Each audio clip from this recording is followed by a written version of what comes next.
கிறிஸ்துவுக்குள் பிரியமுள்ள சகோதர சகோதரிகளே, பலன் தரும் தேவன் எபிசோட் 1441 கர்த்தரை துதிக்கிறேன், மகிமைப்படுத்துகிறேன். இந்த நாளிலும் தேவன் நமக்கு அநேக காரியங்களை கற்றுத்தந்திருக்கிறார்.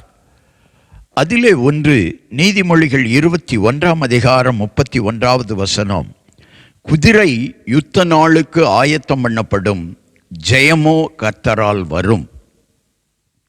ஜெயத்தை தருகிறவர் கர்த்தர். நம்முடைய கர்த்தராகிய இயேசு கிறிஸ்துவினாலே ஜெயங்கொடுக்கிற தேவனுக்கு ஸ்தோத்திரம் ஸ்தோத்திரம் ஸ்தோத்திரம் என்று சொல்லி பவுல் சொல்லுகிறார். அவர்கள் ஜெயிக்கிறவர்களாகவும் ஜெயங்கொள்ளுகிறவர்களாகவும் புறப்பட்டு சென்றார்கள் என்று யோவானுக்கு வெளிப்படுத்தின விசேஷத்திலே வெளிப்படுத்தப்பட்டிருக்கிறது. ஜெயமோ கர்த்தரால் வரும். ஜெயத்தை தருகிறவர் கர்த்தர். ஆனால் அந்த ஜெயத்தை பெறுவதற்கு முன்னதாக கர்த்தருக்குள் நீங்கள் ஆயத்தப்பட வேண்டும். ஆயத்தப்படுகிற பொழுதுதான் கர்த்தர் உங்களை ஆசீர்வதிப்பார். ஓட்டப்பந்தய வீரர்களை நீங்கள் எடுத்துக்கொள்ளுங்கள். அவர்கள் ஓடுவதற்கு முன்பதாக அவர்களுக்கு 3 வாய்ப்புகள் கொடுக்கப்படும்.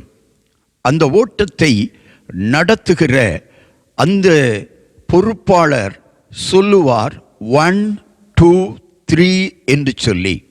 இதற்குள் அவர்கள் ஓடுவதற்கு ஆயத்தப்பட வேண்டும். அப்பொழுதுதான் அவர்களுடைய ஓட்டத்திலே ஒரு வலிமையை காண முடியும், வெற்றியை காண முடியும்.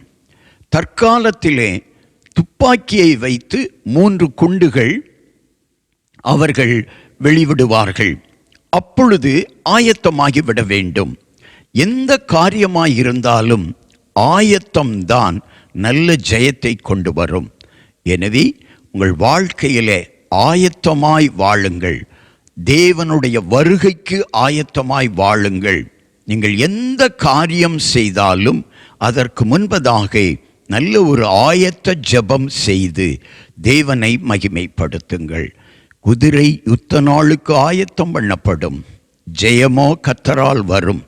ஒருவேளை குதிரை பலமுள்ளதாய் இருக்கலாம், குதிரை வீரியமுள்ளதாய் இருக்கலாம். இந்த குதிரையை வைத்து நான் வெற்றி பெற்று விடுவேன் என்று சொல்லி நினைக்க கூடாது. ஜெயம் கர்த்தரிடத்திலிருந்து தான் வரும்.